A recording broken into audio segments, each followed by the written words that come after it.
All right, everyone, real quick, I just want to let you know if you would like to get Behavioral Observations episodes without these opening remarks and without the commercials, go to patreon.com/behavioral observations to learn more. You also get these episodes early.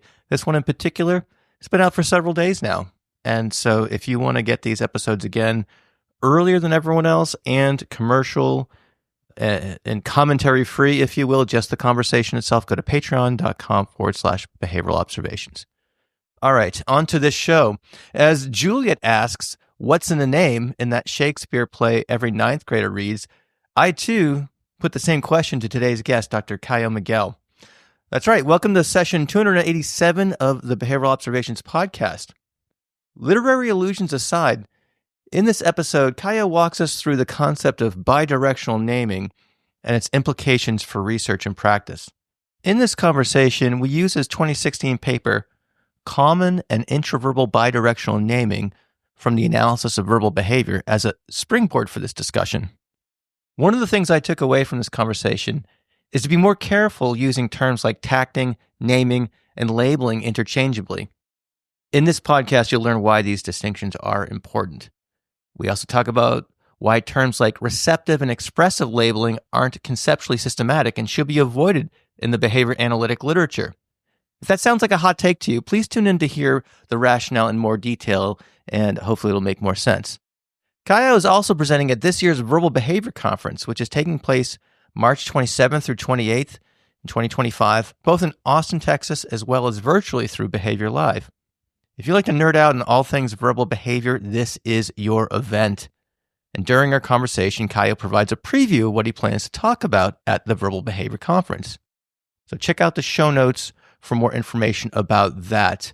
And more generally, I've got a full page of references and links to all the resources we talked about today in the show notes. So go over to behavioralobservations.com and check out the show notes for this episode. And while you're at the website, sign up for the mailing list and get these show notes emailed directly to your inbox.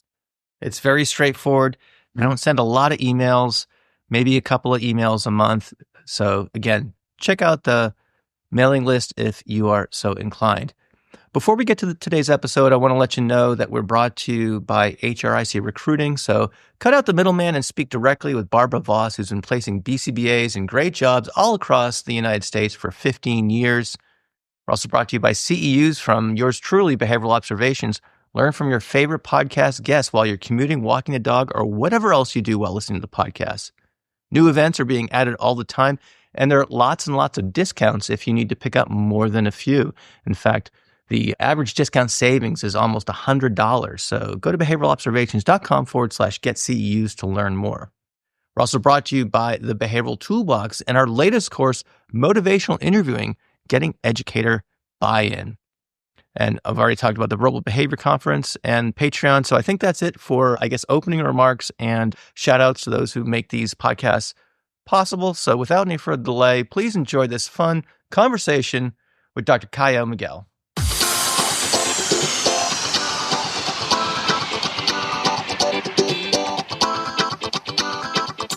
Welcome to the Behavioral Observations Podcast, stimulating talk for today's behavior analysts. Now here's your host, Matt Sikoria. Dr. Caio Miguel, thanks for joining me on the Behavioral Observations Podcast. How's it going today? Good. Thank you so much for the invitation. It's a pleasure being here. Yeah, well, I appreciate you joining me. We're going to have a conversation. We're going to do something, at least from my perspective, that's a little dangerous. At least we're going to talk about a topic that I wish I had more of a background than I do. So it's a bit daunting to do an interview on a subject matter that you're not as familiar with as you'd like to be. But it's also an opportunity to learn. So from that perspective, I'm grateful that you've taken some time out of your day to join us. We're going to talk about bidirectional naming, what's in a name, as it were, right? And we're going to get into also, some of the things you might be talking about at the upcoming Verbal Behavior Conference, which if you are not aware of, it's a great conference that's held in Austin, Texas, and it's got a great virtual platform on Behavior Live as well. So you can talk a little bit about what you're going to talk about at VBC coming up too. So we got a couple of things on the agenda here, but let's start with a little bit of background about yourself. Caio. So tell me a little bit about how you first discovered behavior analysis. What made you want to pursue it as an occupation, a career, etc., and bring us up to what you're doing these days. Sure. Yeah. Thank you for the question. And thanks again for being here. Hopefully I can be as didactic as I can, to get folks to understand a little bit about bidirectional naming and some of the things that we've been doing in the area of verbal behavior. So I could probably spend the whole podcast talking about my history. Of course, I'll try to summarize it to the best of my ability here. I'm from Brazil. I'm originally from Brazil. I usually don't participate in a lot of podcasts because I actually hate hearing my own voice and my accent. And so I apologize for that. And I apologize for some grammatical not necessary at all. mistake. It's funny. Super cool. I've been in the States for 23 years and I still have trouble using prepositions, in Portuguese. I think we use the same preposition for absolutely everything. And so I still have problems with on and at and in. So my wife is constantly helping me with that, but and helping. Yeah, that's right. It's funny. Now we have ChatGPT, which is wonderful because it can fix some of my prepositions. Because for the many, for the last 20 years or so, my wife, Danielle, who's an amazing editor, she was the associate editor or the editorial assistant for TAVB and Java. She's edited everything I've ever written. So she can probably do this podcast as well as I can. She's been on your podcast. Yes, she has. I was going to note that. Yeah, she was on with the big idea paper, multiple exemplar training. I'll put a link to that in the show notes. Yeah. So Danielle, I think she doesn't have to edit my work as much now because we have, artificial intelligence, but it's kind of funny. But anyway, so I'm originally from Brazil. I'm from São Paulo, and I went to the Catholic University of São Paulo, major in psychology. And I actually took a behavior analysis class as a freshman. And at the time, so this is like late 90s, at the time, the professor used Skinner's Science and Human Behavior as the textbook. And probably because there weren't as many textbooks translated into Portuguese. So there was one that was translated. I think Jock Millinson Principles book was also translated. So we used a combination of these texts. And I remember I was hooked. I thought, this is what I want to do. And that class had a rat lab as well. So I started working in the rat lab, became a research assistant. This was about the same time Jack Michael's Establishing Operation 93 paper came out. So everyone was talking about this. And towards the end of my undergraduate degree, when I finished my bachelor's degree, I had done an honors thesis on establishing operations. And I was also very interested in OBM. And there weren't many opportunities to learn applied behavior analysis in Brazil. Everyone was doing basic research. And I met Dick Malotti in Brazil and some folks from Western Michigan. And so I ended up applying to go get my master's degree at Western Michigan, moved to Kalamazoo. And I was very fortunate in Kalamazoo to be able to, learn from so many amazing behavior analysts. This is the time that Jim Carr and Linda LeBlanc had just been hired, and they needed folks to help with their lab and help set up the autism clinic on campus. So I moved to Western, and then I became Jack Michael's student, interested in studying motivating operations and verbal behavior. I'm doing research with Jim Carr, and then I'm being supervised by Linda LeBlanc. So I lucked out in many ways. I was the right place at the right time. I finished my PhD at Western, and then I went to the New England Center for Children, and it was sort of like a postdoc. I had a supervisory position at their preschool, working with young learners. And there I had the opportunity to also be supervised by Becky McDonald, who's doing amazing work, still does, and Bill Ahern, who also influenced the setup of my research agenda in many ways. So he participated in a lot of the discussions that initiated, I think, some of the studies on bidirectional naming. And so after my 2 years on the East Coast, I ended up getting a faculty position here in Sacramento at California State University, Sacramento. We set up a master's program here. So I've been here for 18 years, almost 19 years now. I also supervise doctoral students at Endicott College. I've been doing that since 2015. But yeah, that's what I've been doing. I do some consultation. I can talk a little bit about that as well. A lot of international consultation. My wife and I set up consulting business because of all the requests for consultation abroad. So we've been doing a lot of that. We speak Portuguese. Danielle and I both speak Portuguese. She's French Canadian, so she speaks French as well. So we can do a lot of international consultation. So it's been a fun ride. I graduated over 40 master's and PhD students, some of whom now have their own students. So I'm an academic granddad now. And, we've published over 100 papers, and, we've gotten almost 50, research awards. We have a very productive lab. So I'm very excited about all the work that we've done. And it's all my students, Matt. Like I appear on the podcast, I get invited to these talks, but I haven't really done anything. My students have done all the work. I just steer the ship, but they're the ones really doing the work. So yeah, so that's my story in the field. And I started, it's funny, I tell my students is I started at a time where behavior analysis was not a profession. I think there's this conflation between behavior analysis as a science and behavior analysis as a profession. And when I started, we're interested in understanding the variables that influence human behavior. And Skinner's approach, this idea that there was this kind of conditioning, operant conditioning, that could explain most of human behavior was very exciting. And the idea that we could look in the environment to find, those variables and be able to manipulate them. So it seemed like a very optimistic approach to human behavior. We have some control over the variables that influence what we do. And I was fascinated by that. And then I decided to go to a place, Western Michigan, where everyone was talking about this. And I remember not knowing exactly what I was going to do, like how I was going to make money. I was like, I'm going to study this thing that I'm excited about, and then I'll figure something out. And then, and of course, John Austin, Ellis Dixon, these guys were doing some OBM work. So I became interested in systems analysis. I'm thinking maybe that's what I'll do. Then I worked with Jim, and the autism boom was happening in the 90s, and the BCBA, came about. And I remember Jim saying, you should take that test. And I was like, why? It's like, well, just to support the field. Eventually, this is going to be important.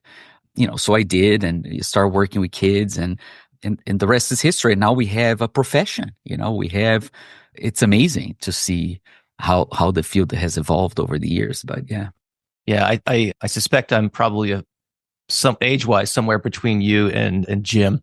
Mm-hmm. And when I got into graduate school at Auburn in the mid-90s, it was very much the same thing. We were psychology students that happened to study behavior analysis, and we're interested in behavior as a subject matter, and had no clue. I can't believe my parents actually. I think if I was, I have a college student right now, and I've got two more that are going to be in college very, very soon. And if I can't believe my parents were like, oh yeah, you're going to go to a graduate program, and there's really no viable career path, Yeah. I would probably have a different point of view on that. But yeah, it worked out okay for us. It worked out all right. Yeah, I guess so. So. You found a home in academia, and I play a game show host on the internet.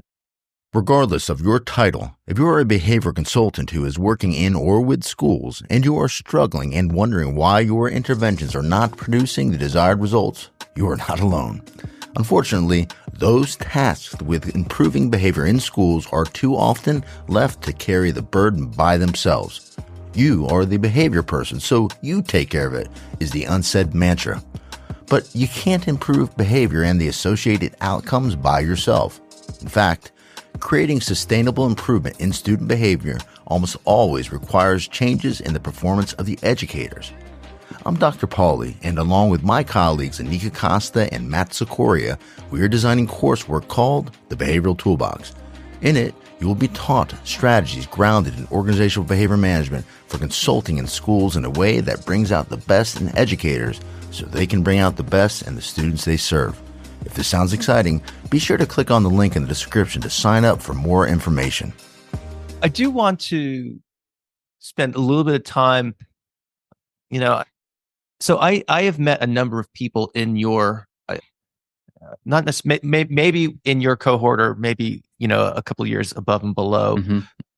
Tell me about that time at Western, because you rattled off a bunch of names that were there, and there's probably a bunch more, and all these folks are like Verbal Behavior Conference alumni, by the way. It seems like, or present, past, present, and future speakers, I suppose. And of course, you can't get away from Jack Michael being the kind of, I guess, North Star, if you will, of that kind of Kalamazoo setting. I have a smidgen of window into what that's like, because we had a similar kind of like Halcyon days at Auburn, and also I almost went to Western, so I've been to the Kalamazoo campus, again, a generation ago, of course. So I understand, like, when you're there, or at least at the time that I visited, like, from the faculty down to like the first year graduate student, everyone is like super, super into what they're doing and stuff like that, and really, really focused and excited about behavior analysis. I'm wondering if there's other things that are coming to mind that you could say about, maybe that time at Western, given all of all those behavior analytic kind of superstars that generation, or that span of time. And it's interesting, Matt, because I think, I could say like, when we were there, we didn't know where we were, but we did. I remember my first winter in Kalamazoo. I went to Brazil for Christmas break, and I came back and everything was white, and I couldn't find my car. And I'm like, what the hell is going on? And it was terrible. But every day I woke up in the morning and I went to campus. I went to campus smiling, because I was at the right place, and I was really happy that I was there, because I had the opportunity to interact on a day-to-day basis with folks that I had been, reading about and were the founders of the field. I mean, these were first generation behavior analysts. I mean, if you think about folks like, Jack Michael, I mean, he read Science in Human Behavior when he was preparing for his first course. When he became a college professor, he was looking for a textbook, and he read Science in Human Behavior, and he said, that's it. And then he sort of learned it on his own, and so we're talking about first generation behavior analysts there. And so we have, Dick Malott is there, and then Jack, of course, who became my advisor, Jim Carr, Linda LeBlanc, Dale Brathauer. I mean, it's like the father of behavior systems analysis. He was Skinner's student. He was, I took my behavior systems analysis course with him, my personnel training class with him in the OBM track. Ellis Dickinson is there. We had a pretty active pharmacology lab with Al Poling. So it was an amazing place to be at the time. And everyone, I woke up in the morning, went to the lab, and then spent the day, because we also had funding to just be doing research and setting up the clinic and on campus. So it was an amazing time. We were all fascinated with what we were learning. And I went to school with, Anna Peters' daughter was in my cohort, and Barbara Ash was in my cohort. Ivy Chong was in my cohort. Tina Seidner, Danny Shabani. All those individuals are, leaders in the field now. So it was an amazing time. That's what I was referring to in terms of that number of folks there. So, all right, very cool. Yeah, and it's just crazy to see how the field has kind of professionalized over the years, to use your term. So.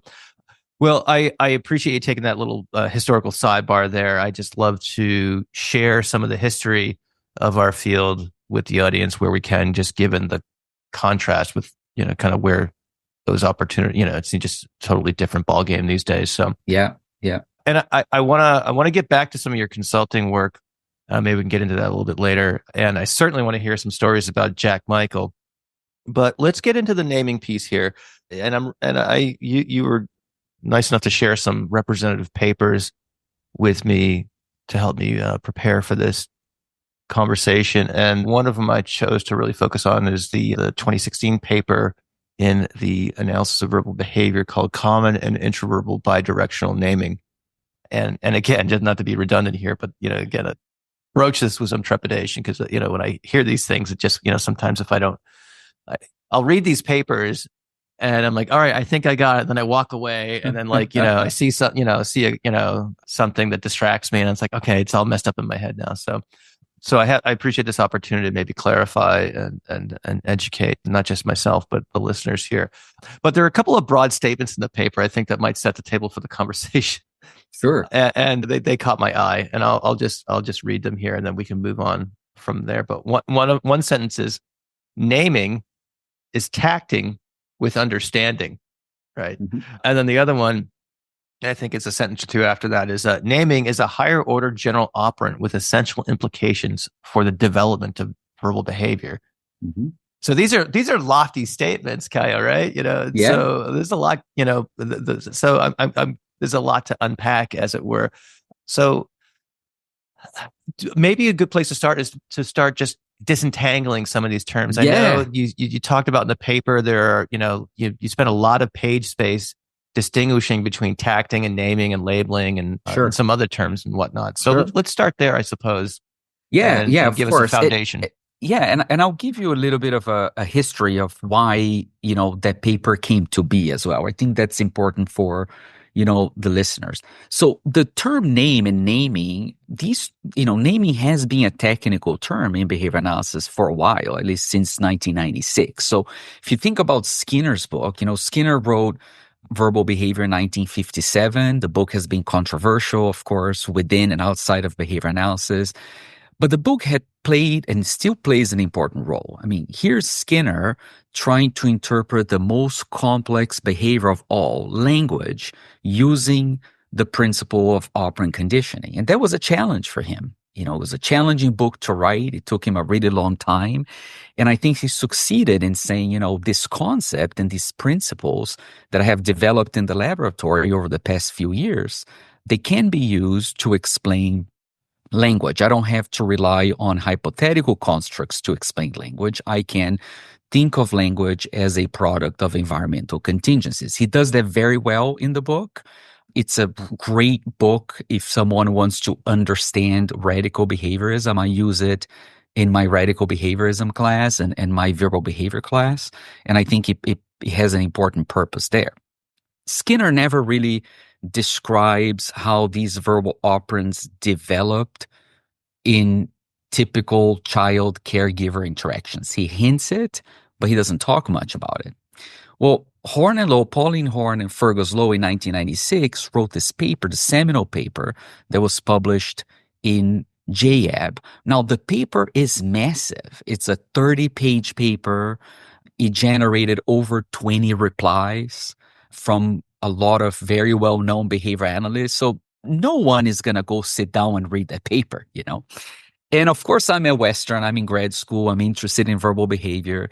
I had a history conducting research in the area of stimulus equivalence. I had some equivalence training when I was in Brazil. A lot of Brazilians had been influenced by Murray Sidman. I had the good fortune of meet Murray over the years, had many conversations with him about stimulus equivalence. And then at Western, did some studies, applied studies actually, some equivalence-based instruction things with Linda LeBlanc. And so I was interested in equivalence, and I was interested in verbal behavior. And the article by Horn and Lowe had been published in 96. There were lots of controversy about the article. Most people are telling me, that's, that they have a mediational approach to equivalence. And it's, people didn't like it because most of the folks that I was interacting with came from Sidman's camp. Now, I reread the paper when I was sort of reading things for preparing my dissertation topic. And I was like, holy crap. I mean, this paper is amazing because they spend the first 10, 15 pages describing how the parent-child interactions lead to the development of the verbal operants described by Skinner.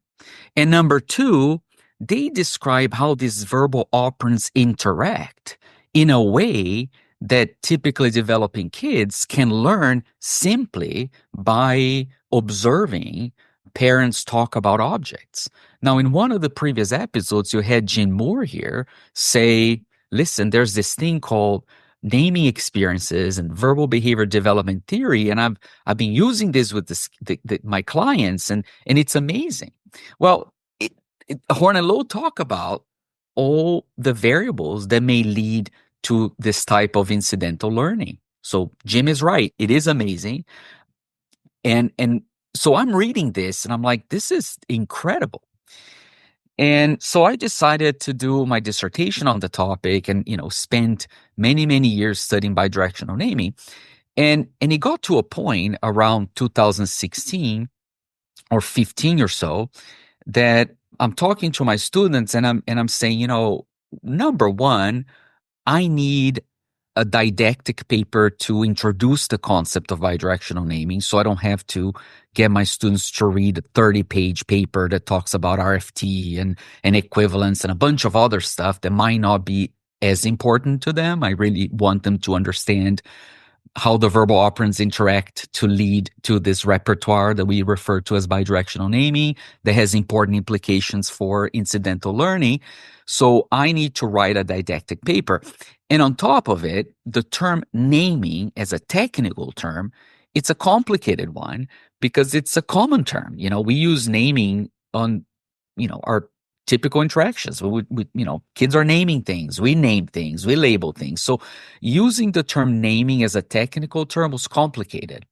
And I even have a footnote, I think, in that paper that I say, this paper sort of, it's, over the years, every time I gave a talk about naming, people would ask me, what's the difference between naming and tacting? At the end of my talk, suggesting that I wasn't clear enough. So I said, this paper is sort of an apology. Like, I'm trying to make it clear to you guys what, naming as a technical term is. So then we had an epiphany and we said, maybe because naming described this bidirectional interaction between speaker and listener behavior, and I'll get to that in a second, maybe we should use the qualifier bidirectional naming so then it's clear is a technical term. Now, of course, I'm talking to my audience at the time. These are my graduate students. So of course, everything I say, they're gonna think is amazing. So it's like, yes, that's a great idea. But I was thinking, I'm not gonna write a paper, introduce a new terminology, and then no one's gonna use it. So I did some market research. So I called all the researchers that were actually studying naming, Doug Greer, Anna Peter's daughter, and I talked to them about this. And I said, you guys think that we should have a technical term and maybe bidirectional naming could be a term we could use? At the time, Doug Greer was having the same problem. So in his papers, he used naming as capital, name with a capital N to differentiate from regular naming. And I said, Doug, do you think that bidirectional could be a good qualifier? He's like, yes, that's a good idea. I'll use it. And everyone was like, okay, that sounds like a good idea. So then I wrote the paper, essentially to distinguish naming as a technical term from, tacting, labeling, and whatnot. Now, if you think about the verbal operands, verbal behavior is a difficult topic, period. Right? It's a difficult book to understand. Like you said earlier, I think some of us, and I would include myself in there, had the privilege of learning about verbal behavior from the best. I was in Jack Michael's course. He started teaching verbal behavior in 1956, a year before the book was even published. He was using Skinner's mimeograph version of verbal behavior, which was the William James lecture. So there were notes that were taken at his lectures at Harvard. So Jack started teaching the course using the William James lectures. So I was lucky to be in that class. I was his TA for the last couple of years that he taught it. So I have all his materials. And I'm looking at the verbal operands. And of course, when we think about the basic ones like the tact, it seems like an easy one, right? I mean, you have a nonverbal stimulus that evokes a response whose reinforcement is mediated by someone else. Okay, what does that actually mean? Well, it means that, in the presence of objects, for instance, like I'm holding a cup. So in the presence of this object, the topography or the word cup is the one that has been shaped and reinforced by the verbal community. So the English community has agreed that the topography cup is the one that should be emitted in the presence of this object. So the verbal community, the listeners, are the one that are going to prompt and reinforce the behavior of saying cup and nothing else. So this object becomes a discriminative stimulus for saying cup, but an S delta for saying something else, right? So if I said, "Oh, I'm drinking coffee from a glass," yeah, as a foreigner, you might say, "No, Caio, that's a cup," right? So in the future, when I see this object, the word cup will be the one evoked. Well, that's a tact, right? I mean, when we see people engage in these behaviors, we could say they're labeling the object. We could say they're naming the object. It's fine to say that. Skinner says, well, tact is a term that encompasses the antecedent and the consequence, is a functional term. So when we say tacting, when I say Matt is tacting, I'm suggesting that you're engaging in behavior that is under control of a nonverbal SD, and it has been reinforced by mediated consequences. So it's a functional term, right? Just like reinforcement is a functional term. We're describing behavior that produces a consequence and increases in its future probability, or it gets strengthened. So it's a functional term. The terms naming, labeling, they're not functional terms. They're just terms that we use to describe when people are doing things. Well, Skinner in 57 says, if we define tacts functionally, then there might be things that don't look like labeling or naming. They're also tacts. We teach kids, for instance, to say thank you in the presence of certain environmental events. So, the kid drops something, a toy, and someone on the street picks up and gives it back to the kid. It's very likely that the parents are going to prompt the kids to say thank you. They're going to say, what do you say? And the kid might say thank you. And there might be some sort of reinforcement, whether it's positive or negative reinforcement. I don't know. Maybe the kid is going to say thank you, because if not, the parents are going to be mad.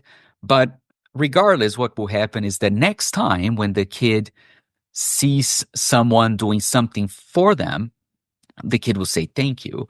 That sort of qualifies as a tact in a sense. You have a nonverbal stimulus, someone doing something for you, that evokes the behavior of saying thank you, mediated by someone else. So Skinner talks about that. He says, the danger of saying that tacts are labels or names could be that there might be some other verbal relations that don't look like names or labels that could also be classified as tacts. But that's less important for this issue here. The issue is that when we are mature speakers, we engage in speaker and listener behavior. So here we are interacting, engaging in verbal behavior, and I'm generating auditory stimuli that you are reacting as a listener. Now, how are you reacting as a listener? You're likely, as I'm speaking, the verbal stimuli that I'm generating are likely evoking intraverbal behaviors. You're probably writing, you're thinking about what you want to say. You're thinking about other things that, might be related to what I'm saying. You might be imagining stuff. So you might be engaging in some visual imagining. You might be engaging in some taking dictation. You might be writing things down. So you are responding to my verbal behavior in many ways. You're engaging in some listener behavior, engaging in some verbal behavior yourself, because we can't really disentangle listener from speaker. The separation from listener-speaker is simply a didactic one. We're constantly engaging in speaker and listener behavior in the sense that when I speak, you can react to what I'm saying, but most importantly, I can react to what I'm saying because I'm also a listener. I can understand what you say, and I can also understand what I say. So a mature speaker is someone who can speak and can understand, and more importantly, can speak with understanding. So there's a moment in the development of verbal behavior where children starts making sounds and they also start reacting to what other people are saying. So think about the fact that, typically developing kids, they start by attending parents' faces, parents' voices. Newborns are going to find their parents to be important sources of reinforcement. So when they walk into the room, the kids can notice that the parents are walking in. They can attend to the parents because the parents are important stimuli. And there's lots of research that will talk about how orienting to parents' voices and faces, it's a very important cusp skill for learning a variety of other things. And developmental psychologists have talked about this. Typical kids can distinguish the voice of their parents from any other adult voice, or their faces from other adult faces. And that's an important skill. We talk about orienting responses being important and whatnot. Kids start babbling, but before they start to speak, they listen. So kids can retrieve objects or look at things when parents talk about them. So parents might say, oh, let's look at the toy or the teddy bear. And the kids can look at them, can look at these items. They can follow the parent's point. And so there's some joint attention that gets developed. And that's also an important developmental skill that some of our clients, excuse me, are missing. So kids can listen before they can speak. So eventually what happens is that when they start speaking, if I know how to locate the cup or how to locate the teddy bear when someone tells me, so I'm behaving as a listener, the moment that I am able to say teddy bear or I'm able to say cup, I can also hear myself. So I know what I'm talking about. So when we think about naming, we're thinking about the integration of both speaker and listener behavior, the fact that we have to have both repertoires to be effective verbal behaviors, right? Or effective speakers. So if you think about the definition of tacting, I can get a child in the presence of any object. I can show the child, this object here that I have in front of me. Your listeners cannot see it, but they'll find out in a second. I can show this object and prompt a child to say clock. And the child might say clock. If the child has an echoic behavior, I can provide reinforcement.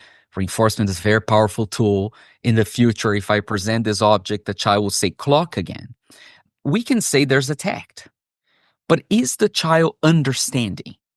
Can the child respond as a listener? Meaning, if I ask the child for the clock, can the child point to it? Can the child look at it? More importantly, does the clock have any functional control over the child's behavior? Does the child even know what that is? And so you can teach a tact that is meaningless to the child.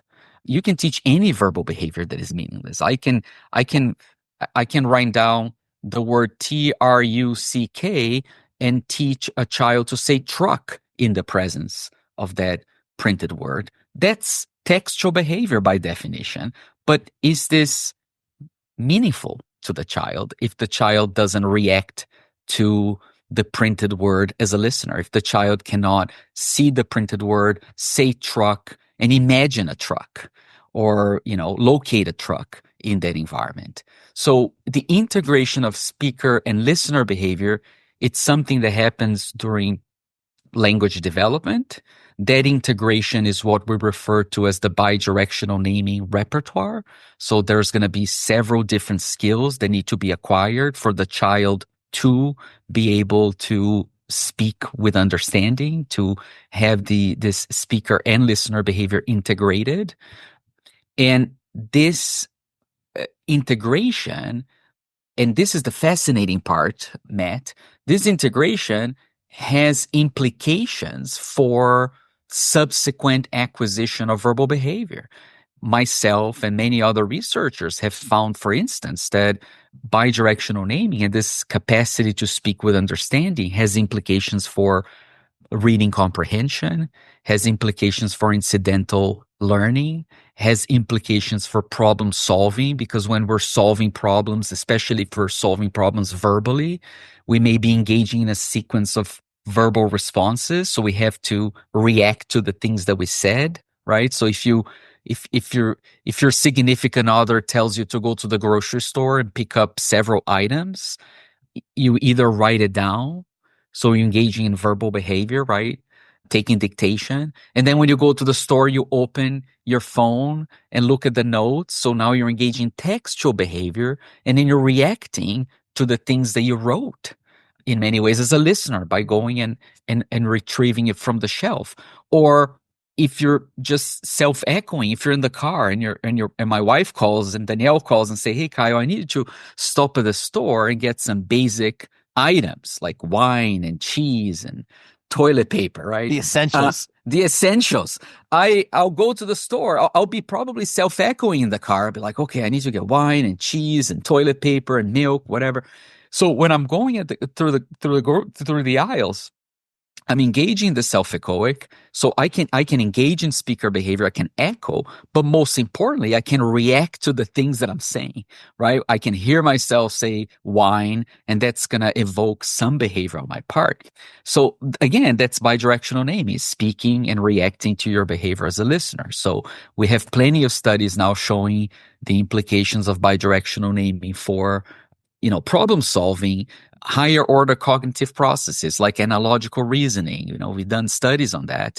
And folks are discovering this now, and they're fascinated. It was awesome to see Jim talk about this here and say like, "Oh man, like I'm learning about this stuff and I'm seeing all these amazing results with my clients." And some of us have been studying this for a really long time, the Greer being one. We've been doing this stuff in our lab for 20 years now. My lab started in 2004. So it's kind of exciting to see people discovering this. I sometimes I'm like, "Oh, we've known this for 20 years, but it doesn't matter." The fact that people are starting to talk about this, that, it's in the Cooper book, for God's sakes, so it's amazing. Hey everyone, as a BCBA, meeting your continuing ed needs can be challenging at times. That's why I have made selected episodes of the Behavioral Observations podcast available for Type 2 continuing education credits. That's right. You can meet a portion of your professional development requirements on the go. Currently, we have CEs for topics including functional assessment, ethics, and supervision. Come learn from podcast favorites such as Greg Hanley, Pat Fryman, Mark Dixon, as well as many other amazing guests. For more information, head on over to behavioralobservations.com/get-CEs. This sounds awesome, but I want to take a few steps back to check for all this talk about understanding makes me wonder, want to ensure that I'm understanding you. So getting back to the clock and the truck and things like that. Sure. It seems, okay, maybe I'll make I'll say something here. You can tell me if I'm going in the right direction or not. So, sure.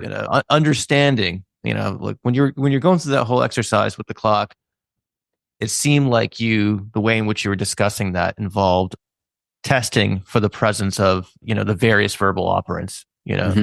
Does the presence of the clock evoke the vocalization of clock or truck? Correct. Can you make a listener response? Can you select it from a field? Mm-hmm. Can you match it? Can you respond to a question? What tells time, or what brings, what plows your driveway? I'm in New Hampshire. Plow trucks are very, very important things at this time of year. Is the totality of those types of repertoires equal understanding? In other words, because where I'm going with this is that, if there are people listening to this, and the majority of people who do listen to this show are working with kids with autism every single day, working really, really hard, trying to bring about skill acquisition. So I'm just curious, like what might be the quote unquote test for understanding? Is it the totality of acquiring these various verbal operands around a particular stimulus, or is there something else that I'm pardon the pun, not understanding here? Or... No. Thanks for the question. I mean, I get, of course, very excited about this, but one of the things that I've been doing, and that's going to be part of my talk at the Verbal Behavior Conference. That's an A+ segue, by the way. Yeah. Go ahead. Yeah, I'm listening. Yeah. So, part of my talk there will be related to, how do we integrate this findings and this understanding of this very important skill, which is bidirectional naming, into teaching verbal behavior, right? when I was describing naming, we're talking about there's a sequence of behaviors that get acquired by typically developing children that then leads to their ability to integrate speaker and listener behavior. And again, as I mentioned, parents' voices functioning as reinforcers. So the attending, joint attention, parents start reinforcing listener behavior so children can go and look at the items that the parents are talking about. If children start being interested in an item, the parents talk about those items. There's going to be some man training that is going to be happening. And parents start modeling how to interact with objects. So if the parents are talking about a phone, for instance, they are going to talk about it and they're going to show to the kid how to use the phone. So you also get generalized motor imitation being developed, which you also, as behavior analysts, we know that's important. So behavior analysts are on the right track because we are teaching things like, making sure our voices and faces are reinforcing so the kids are interested in learning. Behavior analysts know how to teach joint attention. Behavior analysts know how to teach generalized imitation. They also know how to teach listener behavior or receptive, discrimination. We know all these things, but it gets to a point that just teaching these things separately, it's not really how we want to do it. We want to make sure that we are teaching it using similar targets, because typical kids, they're going to echo in the presence of the items that the parents are talking about. So when Jim was here, he said, we are doing this naming experiences where I'm talking about these objects in the presence of the children, and the children now can later talk about them. Well, what are the prerequisites for the kid to learn this way?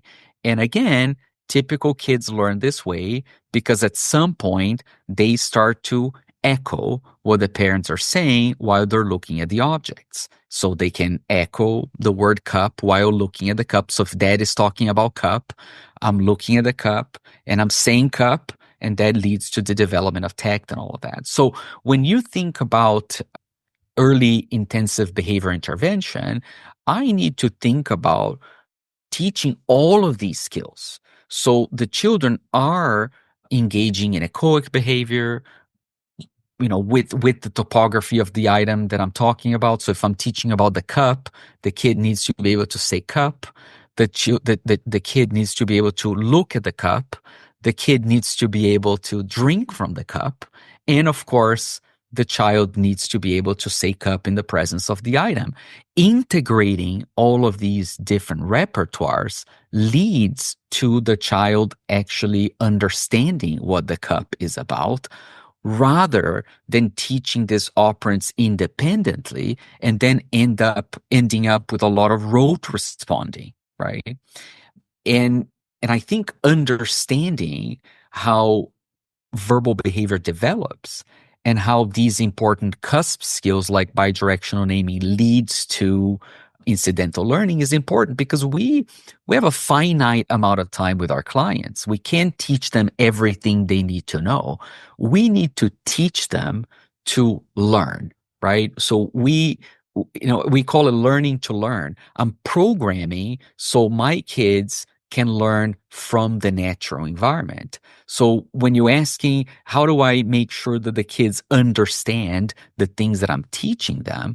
Well, you need to integrate all of these different repertoires. It's interesting. I gave this talk a few months ago, and then an audience member came to me at the end and said, it's so interesting that you said, I showed some data in which we thought receptive discrimination or listener behavior. And we required the kids to engage in echoics during the task. So, I'm presenting an array of objects and I'm asking the kid, point to cup. And then the kid has to say cup as the kid is pointing, right? So I say cup, and the kid says cup and points. And that leads to not only the development of the receptive discrimination, the kids can point at the different items, but later the kids can also tact, right? So if I show the pictures, the kids can tact because or the objects the kids can tact because the training was embedded, and then the audience member said, oh, that's so interesting because for the longest time, I told my staff members to prevent kids from engaging in echoic behavior during receptive discrimination. And you're telling me that actually that leads to emergent responding. And I'm like, yes, because that's how typically developing kids learn. When you told your kids, hey, go get the toy truck, your kids are likely engaging in some echoic and self-echoic. They're trying to repeat what you're saying, especially as language is developing. Kids, there's a lot of reinforcement, automatic reinforcement embedded in just hearing your own voice. So the kids are just saying, truck, truck, truck, as they're retrieving the truck. Then they bring the truck to you. You interact with them, and that serves to not only reinforce their behavior of bringing the truck to you, but also reinforces their echoic behavior of saying truck as they're looking at the truck. And that leads to the development of the tact. So you taught your kids, the echoic, the listener, and the tact in one trial without even noticing. I mean, maybe you did notice because you're a behavior analyst, but most parents would do that without even noticing. So I think we just got to be intentional when we're programming for language acquisition and for verbal behavior. We need to be intentional about making sure that all of these repertoires are being taught and are going to integrate. Because otherwise, we may fall in the trap of just running the VB map, finding out the kids don't have these skills, and then teach those skills, filling in the VB map, but that doesn't mean the kids are engaging in any meaningful behavior. Let me give you an example. I did some consulting recently, and these folks called me and said, Caio, I need you to come see this child because we don't know what to do with this child anymore. This child has multiply controlled interverbals. It has a very sophisticated verbal repertoire. The VB map is complete. So I'm going into this consultation thinking I'm going to have to be very creative, in thinking about teaching some flexible verbal behavior, and I'm looking at some social skills curriculum and whatnot. Well, then I get there and I'm asking questions to this child, and the child can respond to all these questions, Matt, but I'm thinking he has no idea what he's talking about. So for instance, you would ask, what's in your refrigerator? And the kid would just give you a sequence, of words. It would say like ham, cheese, eggs, and whatnot. And I'm thinking, wait a second. How did you teach this? And, and of course people are saying, well, it's an interverbal, and it's a multiply controlled interverbal because I'm asking what's in your refrigerator versus what's in your, or, on your bed, or what's in your whatever. And I'm like, okay, but think about this. The items in your refrigerator are going to vary, from week to week, hopefully. The Chinese food that is in your refrigerator today, hopefully will not be there a week from today. So if I ask you this question today, your answer is going to be very different from the answer a week from today. Why? Because when I'm asking you what's in your refrigerator, that question is not a discriminative stimulus that evokes the answer. The question is an SD that is going to evoke a sequence of behaviors. You're likely going to imagine your refrigerator, right? And then you're going to think about the items in there, and that's controversial for a lot of behavior analysts, but you're going to be thinking about what's in your refrigerator, and you're engaging in visual imagining. Skinner talks about that in 53. And then you're going to react to your visual imagining by engaging some verbal behavior. You're going to say, well, I have some leftover Chinese, and I have some milk, and I have some eggs, and I have some bacon. And that's what's guiding your response. These are the kinds of repertoires that we need to teach our clients, not just these rote responses. And can I just clarify something here real quick? So of course. Are you saying that student may have just been taught things that are typically found in the refrigerator? Yeah. And was just running off a list that, like if someone said, what are some farm animals? And I would say goat, Correct. pig, chicken, blah, blah, blah. Correct. And he's just naming things that are perishable. Correct. And that falls within the intraverbal. I mean, it is an intraverbal, but is it meaningful? And so one of the things that I tell folks is, before you teach a skill, think about how you perform that skill. Right. So what are the things that you need to do to respond to that? There's actually an excellent paper by, these things that I'm saying, nothing is original, by the way. Like other folks have talked about it. Skinner has talked about it and Horn and Lowe have talked about it. And Dave Palmer also wrote an amazing paper on intraverbal behavior in the same issue as my bidirectional naming paper. I think it's called On Intraverbal Control, where he talks about that. He says a lot of the intraverbals are likely mediated by other variables. You can post that article in there. But ultimately, I think, Matt, is this whole idea that typically developing kids engage in a sequence of behaviors that allows them to integrate speaker and listener, that then leads them to learn incidentally, it's such an important tool for behavior analysts, because now we need to think in terms of what would an early intervention, early EIBI, early intensive behavior intervention plan for teaching language should look like. So then our kids learn those pivotal skills where they can simply hear their parents talk about objects and actions and then be able to then talk about it. And Doug Greer has done some of this work. They call it incidental bidirectional naming. That's what Jim Moore was talking about here, which is essentially this idea that if I talk to you about an object, so if I show you an object that you have never seen before, and I say, this is a clock, then later you'll be able to not only tag the object, you can say, yeah, that's, if I ask you, what is it? You can say it's a clock. But if I ask you, where is the clock? You can also find it.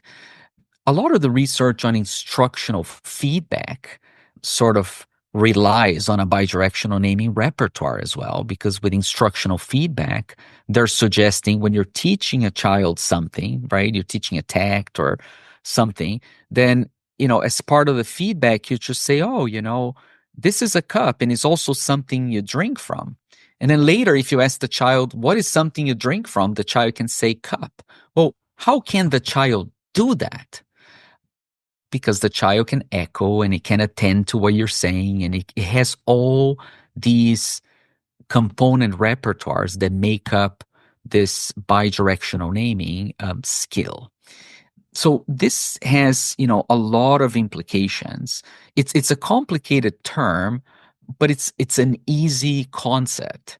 Think about the fact that, kids develop language in a certain sequence. So it gets to a point they can simply learn from hearing other people talk about it. Ultimately, that's our goal, right? We want kids to go into typical classrooms and just listen to the teacher and be able to learn simply from exposure, right? So that's the main fascination with it. Are you looking for a new job, but you're overwhelmed with all the emails that you're getting from various ABA agencies? What if there was someone who was in your corner and could help you find the perfect job placement? Well, that person exists. Barbara Voss has been working as a recruiter for over 30 years, and her company, HRIC, specializes in placing BCBAs in permanent full-time positions throughout the United States. Barbara has been placing BCBAs since 2011, so she knows our business, and she offers personalized service to any BCBA looking for a new position. She also helps companies looking to hire BCBAs too. Here are just some of the things Barbara can help you with. She can provide information about salary ranges in different markets across the country. She can help you write your resume. She can coordinate and prepare you for the interview process, and even help negotiate the right salary for you. And best of all, There are no charges to any candidate for all of these services. When you're ready to make a change and want to work with someone who will listen to you and understand what you need in a new position, contact Barbara at HRIC. To schedule a confidential discussion, head over to hricolorado.com. Again, that's hricolorado.com, and hit the contact button to connect with Barbara. You won't be disappointed. Can you talk about the importance of knowing typical developmental milestones? I mean, I think your paper does a nice job, and you've already referenced some of those already in terms of early language development. But I mentioned this in my recent show with Judah Axe, and we were both kind of lamenting on the, maybe lack of exposure to developmental psychology. And I'll just speak mainly for myself. Despite having 2 degrees in psychology, I for some reason managed to not get much exposure to developmental psychology. But I have to imagine there are a lot of behavior analysts who are also in a similar boat. Yeah.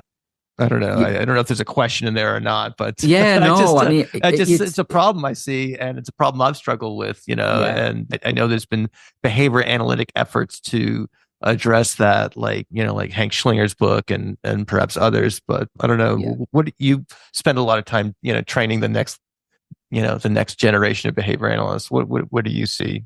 I think, one of the conclusions of my talk, and I don't want to, we're not giving it away though. Yeah, no, but we won't, but some people have seen me talk about this, and every time I present is a different presentation in a way, because I have a lot of data. I have a very active lab, so it's kind of nice that I start talking about something and then we start getting data to either substantiate what I've been talking about, or maybe, take us to a different direction. I have no problem coming back to the show, in a few months or a year from today and say, Matt, what I said last year, we have data that disproves it. I'm thinking differently now. That's the beauty of science. But, one of the things that I've been talking about, I've been referring to this way of teaching verbal behavior as the integrative verbal behavior approach. And I don't like labels, but at the same time, I thought that could be a way for calling attention to these issues, the fact that maybe the way that we're teaching verbal behavior is not being very effective. And one of the things that I talk about is the fact that we do need to understand language development from a functional perspective. Now, Skinner tried to understand how organisms learn. Horn and Lowe described to us how the interactions between parents and children lead to the development of verbal behavior, and he maps it on to those developmental milestones. So I think that the approach here is to not developmentalize behavior analysis, but behavioralize developmental psychology. So it's understand these developmental milestones from a behavioral perspective. How is it that children actually acquire these skills or these milestones through the interactions that they have with their environment? These are not stages of development that come about naturally. There are contingencies, universal contingencies that all children get exposed to that lead to the development of these milestones in the same sequence. This idea starting with parents' voices and faces becoming reinforcers, the orienting response, joint attention, and so forth. So we need to understand language development, because if you think about what we do in early behavior intervention, is where we try to replicate the contingencies that typically developing children get exposed to. Our clients have not learned from these messy environments, these contingencies that were not very well programmed. So what we try to do as behavior analysts is simulate and mimic those contingencies in a more organized, systematic way. So understanding the milestones, understanding the sequence of behaviors that need to be taught, it's important so we can program the same sequence that typical developing children have been exposed to in a more effective manner. And then we know a lot about teaching. We know about errorless teaching procedures and prompting and so forth. So we're very good at teaching. We just need to get better about what to teach. And I think understanding these milestones becomes very important. The second thing is, understanding these milestones would also lead to this cumulative hierarchical learning in which we focus on problem-solving skills and we focus on speaking with understanding. So the idea that if I'm going to be teaching these skills, I'm teaching skills that are going to be functional skills. For that reason, I have been advocating quite a bit for more naturalistic teaching. And again, we're integrating, that's why I'm calling the integrative behavior, verbal behavior approach. We're integrating the knowledge from developmental milestones into our teaching of verbal behavior. And we're also integrating previous research that has been done by behavior analysts on issues like naturalistic and incidental learning. One of the examples that I always give is if you're teaching a child about, let's say, any toy or maybe a slide. The kids at the park and there's a slide. Imagine you choose the picture of a slide as a target. If you choose the picture of a slide as a target for maybe a receptive discrimination task, you say slide, the child can select that picture. But how meaningful is that? Well, it would only be meaningful if the child can select the slide, and the child, of course, can say slide in the presence of the picture, but if the child can relate that picture to actual slides, and the child can actually slide when seeing one, right? So and that, again, goes back to your question about comprehension. How do I know the kid understand what she's doing? Well, if they can engage in all of these behaviors, right? I mean, you measure it by this way. Well, if I teach it incidentally, if I'm teaching the child to talk about the slide while the child is at the park sliding, then I might be able to teach the tact, the listener behavior, the function, all there. And then I don't need to rely on the formation of equivalence classes later. I don't have to rely on the idea that if I teach the child to select the picture, then I need to make sure it generalizes to the object and and then the child can actually slide and so forth. So this is also, we haven't talked about this today, but I've been doing research on stimulus equivalence for the last 20 years as well. And now it integrated with this approach, in a sense that, I understand what it takes for people to understand concepts and understand printed words and so forth. So, understanding language development, teaching kids those cumulative skills so they can learn simply by interacting with others, teaching incidentally, so choosing targets that are relevant for the child, right? Why are you teaching the things that you're teaching? I mean, all of these would help not only kids be able to, engage in meaningful behavior, but it's also going to be more fun for the clients. And now it goes into, the topics that we've been talking a lot about as behavior analysts, you bringing this up in your show quite a bit, which is making sure that our teaching is not aversive, making sure that, we're doing compassionate behavior analysis. Like if I have a highly reinforcing environment, if I'm choosing targets that are relevant to the child, if the child is actually highly engaged in the activity, well, then the child is going to learn, but it's going to be having fun as well. So this is very important here. In the beginning of the show, I think before we started recording, I was mentioning a lot of us say we use positive reinforcement. There's a really nice paper by Vince Carbone that was published, I think in 2010, that we can link it to, about the CMOR. And in that paper, he says something that resonated with me a lot when I was, sort of developing this integrative VB approach to teaching language. And he talks about how, a lot of times our instructions may actually function as CMOR. So here's essentially what's happening. You ask anyone, what they're doing when it comes to discrete trial, they're going to say, well, I'm using positive reinforcement. I give the child an instruction, which is the SD. The child engages in the behavior, And then I provide some sort of consequence that increases the future likelihood of behavior. So I'm using positive reinforcement. There's an ST, there's a behavior as a consequence. But remember, your instruction very likely precedes things that are slightly aversive. For instance, prompting and error correction. So even when we use errorless teaching techniques, we are going to provide immediate prompting. So we're going to give the child an instruction and immediately follow it with some prompting.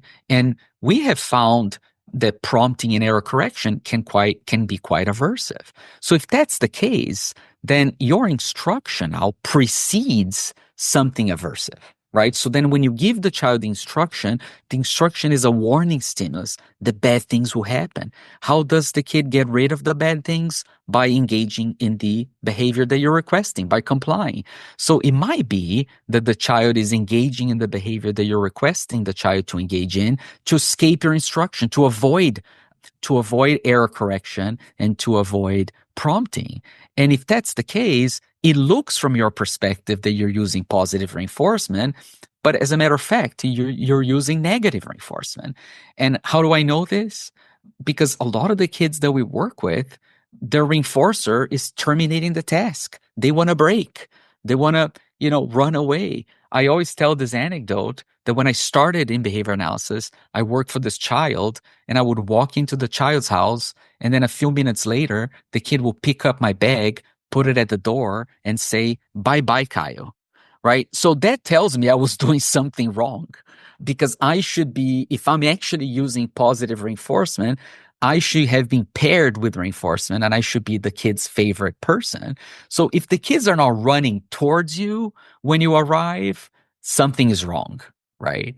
You're likely using negative reinforcement or punishment as opposed to positive reinforcement. So I think that this idea that we need to now start thinking about early intensive behavior intervention when it comes to language development, a developmental perspective, choosing relevant targets, teaching kids to learn incidentally, and making teaching fun, right? I mean, all of these, I think, for me, is the recipe for success. And we're seeing a lot of this in our consulting as well.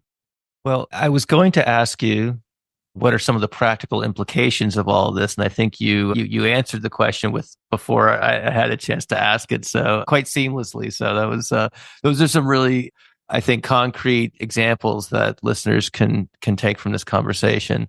And I love the anecdote about the kid taking your bag to the door. I know. It's funny. I think it was a traumatic event for me because I still think it's so vivid for me. I spent the rest of my career, my clinical career, avoiding that, right? I mean, yeah. I need to be, I think some of the things that people have brought up in your show before is this whole idea of building rapport, and one of the things I was fascinated when I visited the Kaba school with Doug Greer many years ago, and I don't know if they do this, and I don't even know if I'm reporting it correctly. So if that's incorrect, Doug can correct it, or some of the Kaba's folks can correct me. But I remember when I visited, there was a classroom that Doug called it almost like the pre-learning, I think is the term that he used.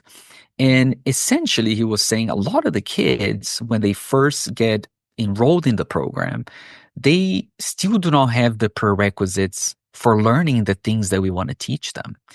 And so we need to establish voices and faces as reinforcers so they're attending to the teacher. We need to make sure that the objects, the 2D, 3D objects are also reinforcing so they're attending and tracking. And oftentimes behavior analysts don't think about that, right? I mean, they do an assessment and then the next day they feel like, oh, I need to start teaching right away. So I need to get this kid on a full load of discrete trials. So I need to do receptive discrimination and I need to do this and I do that. We need to load up the binder. Correct. Yes. And a lot of times the kids still don't have the basic prerequisites to be exposed to some of these lessons, Think about even receptive discrimination tests or listener tests. I mean, they require simple successive discrimination, simple simultaneous, auditory, if you're doing auditory visual. it's a lot of different skills that are necessary prior to even teaching receptive discrimination. And we don't talk about these things enough, I think, in the field. So it's important that we think about this, and I think the rapport, or pairing ourselves with reinforcement, or establishing ourselves as a variable that leads to reinforcement, it's very important. Got it. And I think a lot of the criticisms towards ABA could be related to things like that. Yeah. Good point. Yeah. I know we have a little bit of time left here. Just got a couple more questions for you, and I appreciate you being so generous with your time. Oh, so you've mentioned your consulting work a couple of times here. So I'm just curious, what are some of the problems that you get called upon to solve, or can you talk just about your consulting work, how you do it, whom you do it with, just in a general sense, and what sort of issues you see out there, what sort of maybe common challenges you're seeing, like the everyday behavior analyst facing? Yeah, of course. I think, the consulting that we do, it depends a little bit. So the majority of the consulting that we do, it's actually our clients are either agencies or individual behavior analysts. And, Danielle, my wife, is my business partner as well. And she has a lot of experience as a clinical director in more of the OBMs of systems, clinical systems. So some of the consulting that she does, a lot of it has to do with setting up clinical systems and supervising staff and, monitoring quality of services and things of the sort. And we also do some clinical consultation, which involves, reviewing clients' data and reviewing clients' programming. And a lot of the times, solving issues that are related to programming stalling, right? So kids are not learning certain things, or they're engaging in some behavior that they're not supposed to be engaging in this situation and is interfering with the task and so forth. Now, our expertise is mostly behavior acquisition. So when we have, challenging behavior, I typically refer out, or I have some colleagues that work with me to deal with that. So that would be your Greg Hanleys of the world, right? That are going to be dealing with that. So I'm not doing that. So a lot of my consulting specifically would have to do with, these kind of programming that I've been talking about. So the last clinic visit, I went to this clinic a few months ago, and I was observing a lot of their clients, very early learners in early intensive behavior intervention programs. And towards the end of my visit, I would look at the BCBA and ask, like, they would show me a client and point out to some issues, and they would ask, and then I would ask them, I would look at them and ask, well, what do you think I'm going to say? And, it got to a point that they were all starting to think the way that I do. And I think a lot of it has to do with this very rigid way of teaching language, So you have clients or kids that are, not attending, or they're not learning certain tasks. And, they show me the data, and it's like, look, we've been trying to teach receptive discrimination for a really long time. And we changed the stimuli, and we made things more discriminable, and we changed the reinforcer. We don't know what to do. And then we go in, and now I'm telling them, well, let's do an assessment of some of the prerequisite skills that they need to learn this. Let's make teaching more fun. Like, why are we using 2Ds? Like, why are you using pictures? I mean, this is a 4-year-old. Like, why are you teaching using pictures? Like, can we, use objects? Can we choose items that the kids are going to be interested in? Can we teach this child in, the park? Can we teach them in a different environment? Where does this child want to go? Let's go there. And a lot of the consulting, it's sort of breaking barriers. I think we have this idea that behavior analysis, especially early intensive behavior intervention, needs to look like in a specific way, that the kids need to sit down at a table, that you need to present pictures, and then you need to run a certain number of trials. there's always the controversy of like, why is it that, kids have to go through 40 hours of early intensive behavior intervention? That seems excessive. Well, it seems excessive if you think about behavior intervention being a bunch of discrete trials at the table.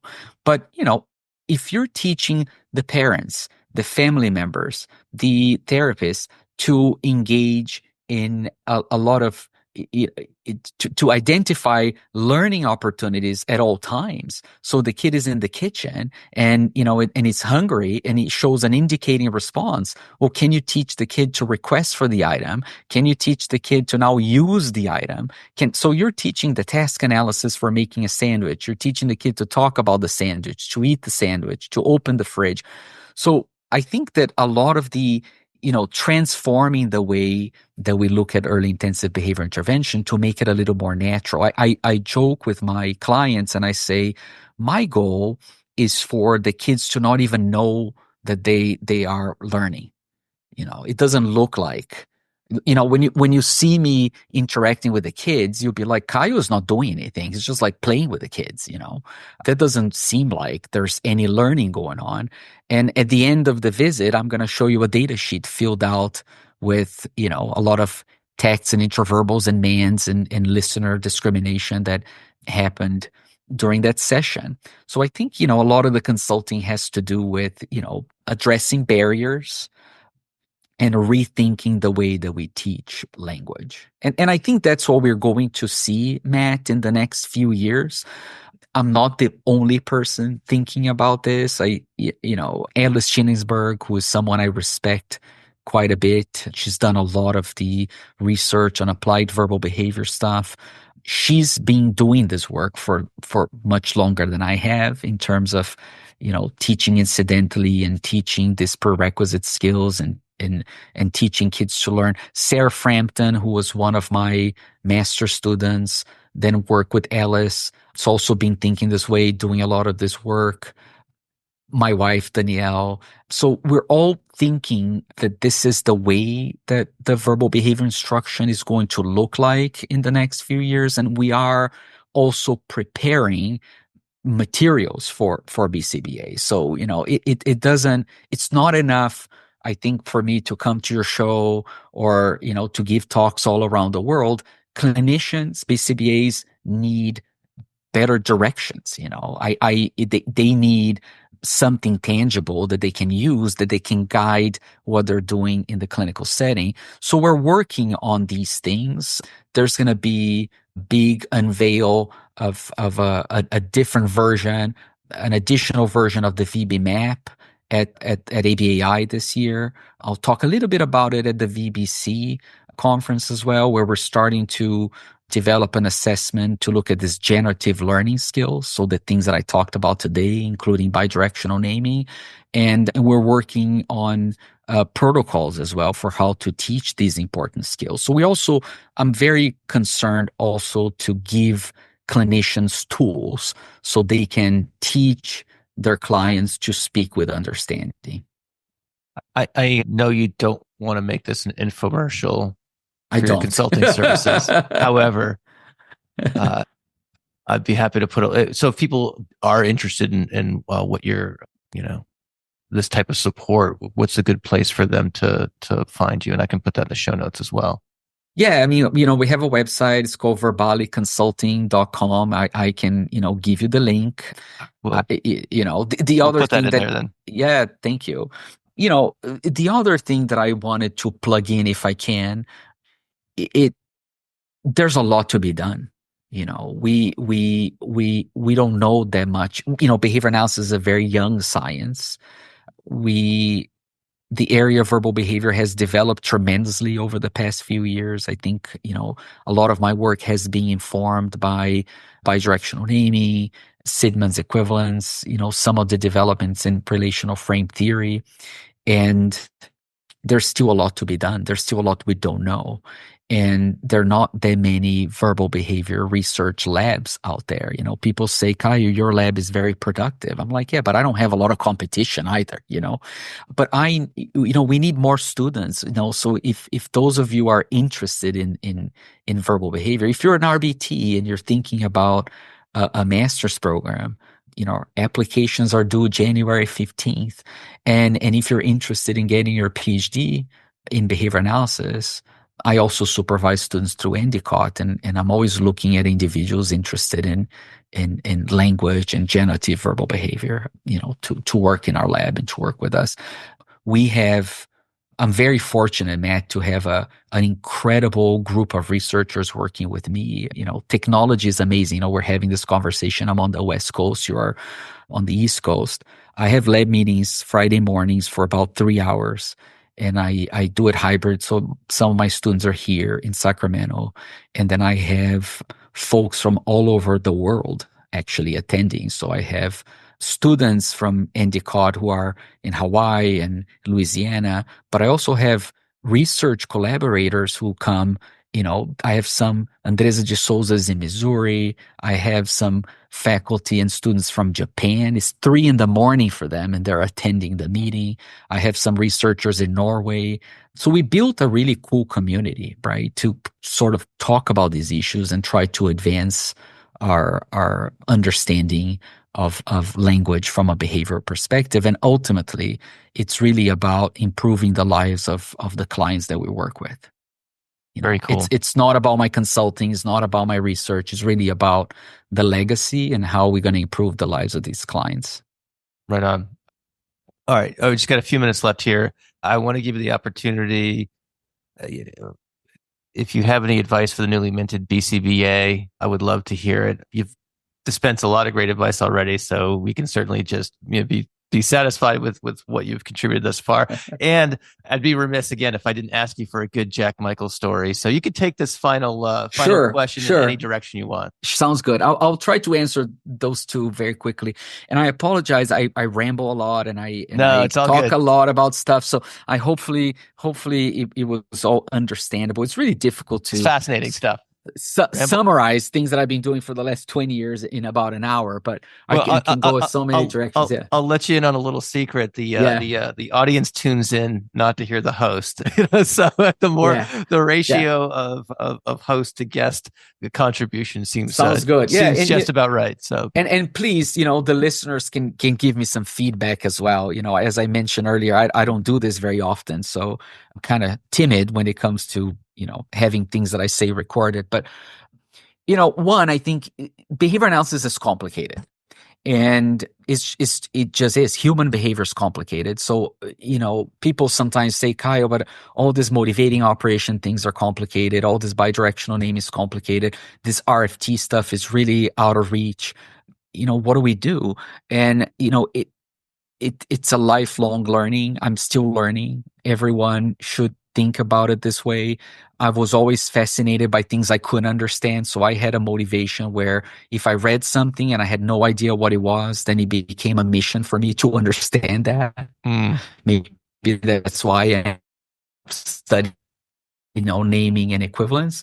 So one of the suggestions is for BCBAs, don't give up. Look for a good mentor, interact with folks that understand about those topics. I'm just a regular guy. So if you're learning about naming and you're reading my article and you're having a difficult time understanding, you can reach out. You can, talk to me at ABAI or any other conference, and I'll be happy to, chat with you about it or give you some additional resources. So I think that's number one. Researchers are just regular people.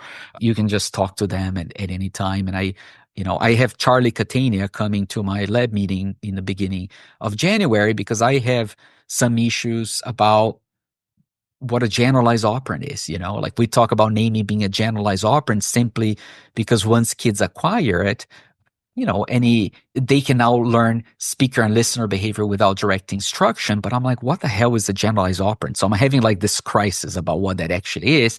So I'm bringing Charlie. I was like, Charlie, can you come to my lab meeting to talk about generalized operands? It's Charlie Catania, for God's sakes, And he's like, yeah, sure. Let me know when. I'll be happy to, So people are just, just need to reach out to them. And then that leads me to Jack Michael, who was one of the most humble individuals, and Murray Sidman that I've ever met. These guys were pretty easygoing and they're funny and they love talking about behavior analysis with anyone who want to, to talk about that. So one funny anecdote, Matt, that I sometimes talk to people is that when I was at Western Michigan, Jack Michael decided in the early 2000s that he didn't want to, that the concept of establishing operation, as it was known at the time, should be referred to as motivating operation, which is how we use it now, right? And his argument was, well, establishing operation also has an abolishing effect. So maybe the term is not encompassing of everything. We're going to call it motivating operations and blah, blah, blah. And then they published that paper with Al Poling and Sean Laraway and Susan. Well, when they were developing that, I was Jack's teaching assistant in his undergraduate course, Principles of Behavior Analysis, in which he used his red book, Concepts and Principles.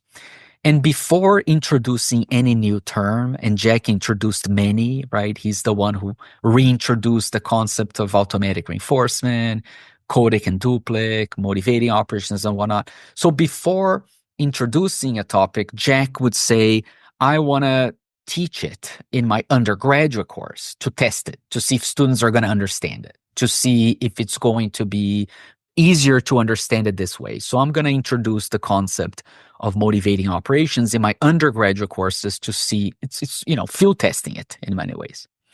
And I remember being against it. I was like, Jack, people just started to adopt the term establishing operation. Brian Awada had a whole issue of Java on EOs. Brian Awada published a paper with Jack talking about the citations of establishing operation, his 82 paper in Java. And I'm like, are you nuts that you just got people to adopt the concept? It's really difficult to understand. And now you're just going to switch it. You'll be like, okay, starting tomorrow, we're going to use them. I was like, no one is going to adopt this, man. Like it's insane. You should not do this. And so we had, this big debate about it. And then the night before he was going to introduce the concept to his undergraduate class, and I was the TA, so I was going to the class. The night before, I think I partied too much.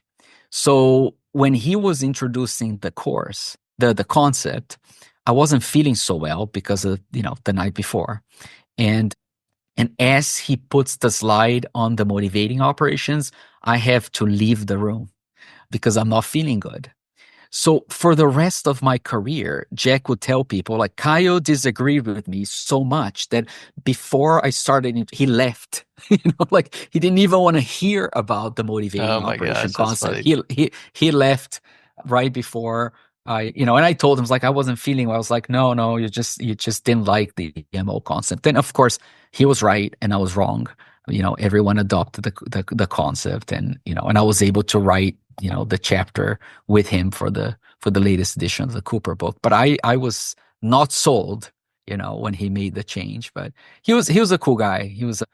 I have many anecdotes. We can do a whole show on Jack Michael stories, okay. His indoor swimming pool, his basement, he was a great advisor. We'll have to talk a little bit more about that at the VBC in Austin. So for sure. All right. Very good. All right. This has been a really fun conversation, Caio. And again, I look forward to hearing your talk in Austin in a couple of months at the Verbal Behavior Conference. And thanks for joining me today. I really appreciate it. Yeah, I'm very excited. I'll see you in Texas and hopefully some of the listeners will be there as well. Thank you for listening to the Behavioral Observations Podcast with Matt Cicoria. You can find Matt's notes on this episode at www.behavioralobservations.com. We also invite you to stay connected with us on Facebook at facebook.com/behavioral observations and on Twitter at Behavior Podcast.